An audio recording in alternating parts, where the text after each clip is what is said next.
नमस्कार दोस्तों, यदि आप यूपीएससी या स्टेट पीसीएस की परीक्षा की तैयारी कर रहे हैं तो इस चैनल को तुरंत सब्सक्राइब कर लें। आज की वीडियो में हम डिस्कशन करेंगे कि मानसून परिवर्तन और कृषि क्या है। और यदि इस वीडियो के आधार पर हम एक प्रश्न तैयार करें तो ये हो सकता है कि मानसून में बदलाव भारत की अर्थव्यवस्था, खाद्य प्रणालियों और जनहित से संबंधित गंभीर परिणाम उत्पन्न कर सकता है। चर्चा कीजिए।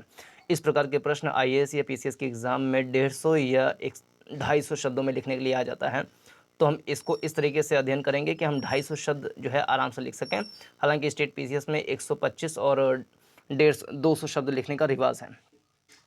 तो ये जो चर्चा में बना हुआ है, क्यों बना हुआ है? मानसून परिवर्तन और कृषि से संबंधित जो है आईएमडी यानी इंडियन मेट्रोलॉजिकल डिपार्टमेंट यानी कि भारतीय मौसम विभाग ने 30 साल का एक अध्ययन किया है। 1989 से लेकर के 2018 के बीच में भारतीय उपमहाद्वीप का जो मानसून है उसका अध्ययन किया है कि उसका आगमन, निवर्तन कैसे होता है, क्या होता है, उसमें क्या कमी आ रही है। तो उस अध्ययन में ये बातें निकल कर के सामने आई हैं कि भारत के 5 राज्य ऐसे हैं जहाँ पर दक्षिण पश्चिम मानसून में जो है बहुत कमी देखने को मिली है, जिसमें से एक है यूपी, दूसरा है बिहार, तीसरा है वेस्ट बंगाल और चौथे पाँचवें और हैं। लेकिन इन 3 का नाम इसलिए है यूपी, बिहार, वेस्ट बंगाल, क्योंकि ये एक कृषि सघन वाले क्षेत्र हैं। यहाँ पे कृषि अच्छी मात्रा में की जाती है। तो अगर मानसून का प्रभाव उसमें कमी आ रही है तो इसका प्रभाव जो है इन 3 जहाँ पे खेती अच्छी मात्रा में होती है, जो पानी वाले कृषि हैं वो अच्छी मात्रा में होता है, जैसे चावल हो गया, गेहूँ हो गया, गन्ना या जूट हो गया, वो यूपी, बिहार, बंगाल में ज़्यादा मात्रा में उपजाया जाता है। तो यहाँ पर इसके गंभीर संकट उत्पन्न हो सकते हैं। अगर देखें, भारत की 55% ऐसी कृषि योग्य भूमि है जो वर्षा पर निर्भर है। यानी बहुत बड़ा क्षेत्र ऐसा है जो दक्षिण पश्चिम मानसून पर निर्भर होता है। मानसून क्या है, पहले हम इसको देख लेते हैं। मानसून जो है अरबी भाषा का शब्द है, जिस अरबी भाषा में एक शब्द होता है मौसम। मौसम का मतलब होता है हवाओं का मिजाज, यानी हवाओं का रुख क्या है, हवाओं का चलना, उसी को बोलते हैं मौसम। उसी से ही मानसून शब्द की उत्पत्ति हुई है। भारत में 2 प्रकार की मानसून, मतलब मानसून तो एक ही है, दक्षिण पश्चिम मानसून, लेकिन उसका आना और जाना यानी आगमन और निवर्तन इस प्रकार से होता है।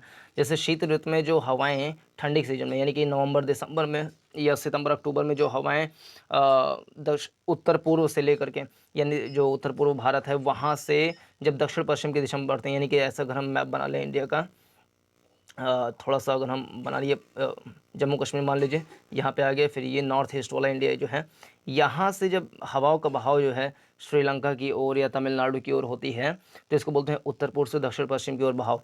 इसको बोलते हैं, इसको हम बोल सकते हैं ठंडी के सीज़न का जो मानसून है, यानी लौटता हुआ मानसून। तो ये एक प्रकार का मानसून होता है जिसको बोलते हैं शीत ऋतु का मानसून, जो उत्तर पूर्व से दक्षिण पश्चिम की दिशा में बहती है। एक होता है गर्मी का मानसून। ये क्या होता है? ये वह होता है जो इसके उलट होता है। कुल मिलाकर के ये दक्षिण पश्चिम से उत्तर पूर्व की दिशा में जो हवाएँ बहती हैं, दक्षिण पूर्व से उत्तर दिशा, यानी केरल से निकलेगी, फिर श्रीलंका पार करेगी, उधर उत्तर पूर्व की तरफ जाएगी, तो उसको बोलते हैं दक्षिण पश्चिम से उत्तर पूर्व की बहना, तो इसको बोलते हैं गर्मी का मानसून। तो ये एक मानसून होता है। और दूसरा जो उत्तर पूर्व से दक्षिण पश्चिम की ओर आते हैं उसको बोलते हैं मानसून का निवर्तन, यानी कि लौटता हुआ मानसून या ठंड शीत ऋतु का मानसून। ये देख सकते हैं, पहले के समय में जो व्यापार होता था अरब देशों से, तो अरब व्यापारी समुद्र में एक विशेष प्रकार का हलचल देखे, जिसमें उन्होंने देखा कि वायु जो है एक विशेष दिशा में बह रही है, जो कि दक्षिण पश्चिम से उत्तर पूर्व की दिशा में बह रही थी। तो उनके लिए ये बड़ा मतलब उपयोगी रहा, क्योंकि उनके नौकायन में आराम से उसको सहयोग मिला भारत आने में। इसीलिए इसको ट्रेड विंड यानी कि व्यापारिक पवन भी कहते हैं। 2 भागों में बढ़ जाता है, आपको पता है, जैसे कि जून से सितंबर जो महीना होता है, जून, जुलाई, अगस्त, सितंबर, ये 4 महीने ये मानसून का आगमन कहलाता है, जिसको गर्मी का मानसून भी कह सकते हैं। और दूसरा होता है जो कि अक्टूबर नवंबर में आता है, इसको मानसून की वापसी बोलते हैं, जो उत्तर पूर्व से दक्षिण पश्चिम की दिशा में होता है, जिसके कारण से तमिलनाडु में वर्षा होती है और वहाँ पे जो आम वाम है ये सारी चीज़ पक जाती हैं। अब मानसून और कृषि के बीच में क्या संबंध है, इसको देख लें।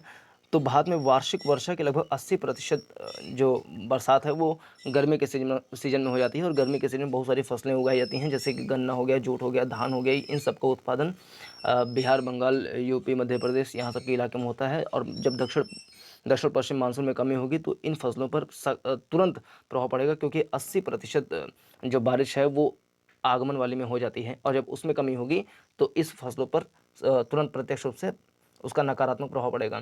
भारत का सपना है कि 2024 तक $5 ट्रिलियन की इकोनॉमी बनाना, जिसमें से वर्तमान समय में देखा जाए तो 2.7 ट्रिलियन डॉलर की इकोनॉमी है, जिसमें से कृषि का योगदान देखें तो वो 14% तक है।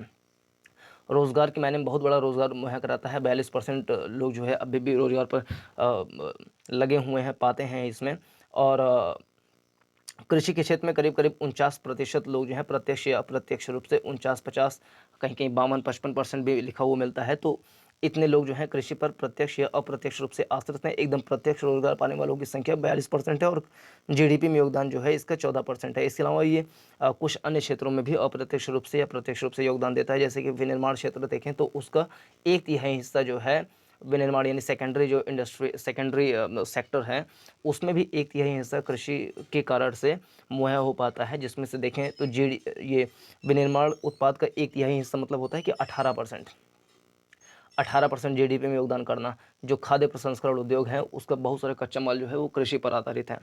कृषि की फसलों पर आधारित है, जैसे कि चिप्स हो गया, पापड़ हो गया, अचार हो गया, ये सारी चीज़ें प्रसंस्करण उद्योग में आती हैं, जो कि 18% का योगदान करती हैं। सनराइजिंग इंडस्ट्री है, विनिर्माण उद्योग का 1/3 है और ये कृषि पर प्रत्यक्ष रूप से निर्भर हैं। जब मानसून में कमी होगी तो इन विनिर्माण उद्योगों पर इसका नकारात्मक प्रभाव पड़ेगा। अब देखते हैं बदलते मानसून का क्या प्रभाव पड़ेगा भारत के ऊपर। पहला तो प्रभाव यही कि जो कृषि में निवेश है वो कम हो जाएगा, क्योंकि बचत कम होगी। जब उनका खेती में नुकसान होगा तो बचत कम होगी, बचत कम होगी तो उनका इन्वेस्टमेंट निवेश कम होगा, निवेश कम होगा तो उत्पादन कम होगा, उत्पादन कम होगा तो जीडीपी कम होगा। तो कुल मिलाकर के अर्थव्यवस्था घाटे की स्थिति में जाएगी, क्योंकि बहुत सारे विनिर्माण या अन्य उद्योग, परिवहन तंत्र, सिंचाई प्रणाली और रोजगार, ये सारे के सारे कृषि पर निर्भर हैं। तो उन सभी के ऊपर जो है इसका नकारात्मक प्रभाव पड़ेगा। दूसरा हम कह सकते हैं कि वित्तीय बोझ सरकार के ऊपर पड़ेगा, क्योंकि जब खेती में उत्पादन कम होगा तो किसानों को न्यूनतम समर्थन मूल्य प्रोवाइड की जाएगी। उनके फसलों को जो है उचित दाम पे खरीदना पड़ेगा, क्योंकि उनका उसमें इन्वेस्टमेंट, पूंजी, निवेश, आगतें लगी हुई हैं, इनपुट्स लगी हुई हैं। तो उसका खर्चा उनका निकल सके, ताकि किसान जो है आत्महत्या की ओर ना अग्रसर हों। तो वित्तीय बोझ सरकार के ऊपर बहुत ज़्यादा बढ़ जाएगा। इसके अलावा जल स्तर में ह्रास हो सकता है, क्योंकि दक्षिण पश्चिम मानसून के कारण जो है बारिश होती है, तो जो जल स्रोत हैं, जल संभर हैं, वो सारे के सारे भरते हैं। तो जितनी भी खेती होती है तो उसकी भी सिंचाई हो जाती है। इसके अलावा जो ट्यूबवेल से सिंचाई होती है, ट्यूबवेल के कारण से भूमि जल स्तर जो है वो कम होता है। और जब बारिश हो जाती है तो धीरे धीरे उसका जल भरण, पुनर्भरण होता है। जब बारिश ही कम होगी तो जल स्तर का ह्रास जो है वो बड़ी तेज़ी से होगा। इससे संबंधित नीति आयोग की एक रिपोर्ट थी, जिसमें कहा गया था कि 2020 तक भारत के 21 शहर जो हैं गंभीर जल संकट यानी शून्य, जो ज़ीरो वाटर है, उस स्थिति में आ जाएंगे। जिसमें से बड़े-बड़े शहर हैं, जैसे हैदराबाद है, चेन्नई है, मुंबई है, कोलकाता है, अपना दिल्ली है। ये सारे के सारे जो हैं गंभीर जल संकट की स्थिति में आ जाएंगे, ऐसा अनुमान था उसका। तो ये किस लिए? बदलते मानसून का प्रभाव है, इस कारण से। और देखें तो जो ऊर्जा है, ऊर्जा किसी भी देश की विकास की एक कहने की पैमाना होता है, जिसमें विद्युत ऊर्जा जो उत्पादित होता है, उसका 25% हिस्सा जो है वो जल विद्युत से उत्पादित होता है।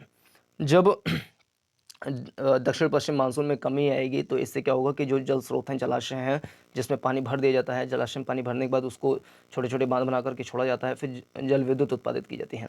जब बारिश होबे नहीं करेगा तो ये जलाशय जो हैं सूखे पड़े रहेंगे और जल विद्युत का उत्पादन कम हो जाएगा।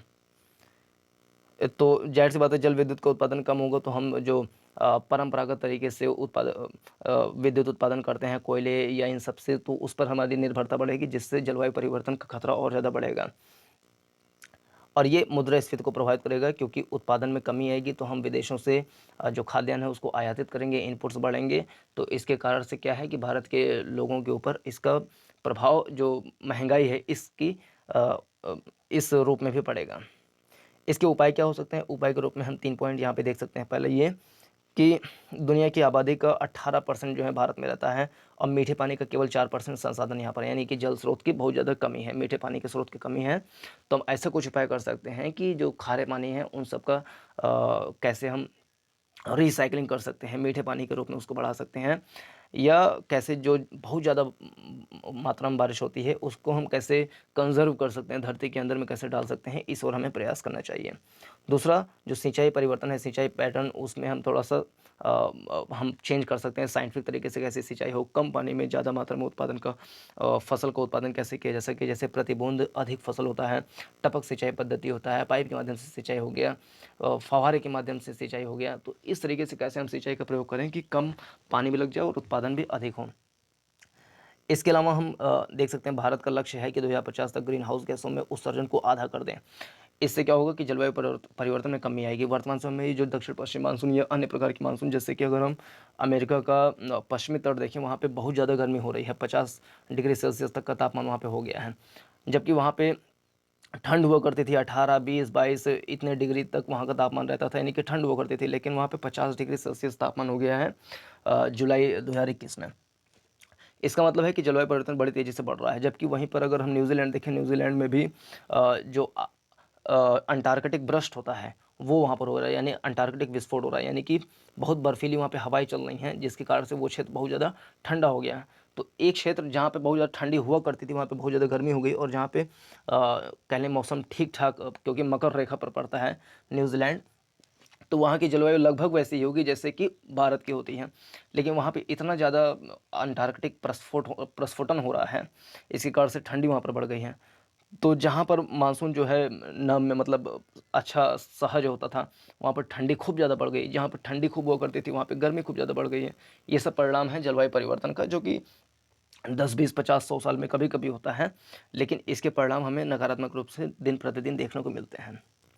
तो अगर हम ग्रीन हाउस गैसों को कम करेंगे पूरे देश दुनिया मिल करके, तो ज़ाहिर-सी बात है, ये जो मानसून में कमी, एल नीनो, ला नीना, गर्मी बहुत ज़्यादा बढ़ना, ठंडी बहुत ज़्यादा बढ़ना, बाढ़, भूकंप, आपदाएँ जो आती हैं, उसमें हम थोड़ा-सा राहत पा सकते हैं। तो ये कुछ उपाय के रूप में हम देख सकते हैं। तो ये था इस प्रश्न का analysis. I hope you could be understand the topic. तो इस वीडियो में इतना ही। पूरा देखने के लिए बहुत-बहुत धन्यवाद। नमस्कार, जय हिंद।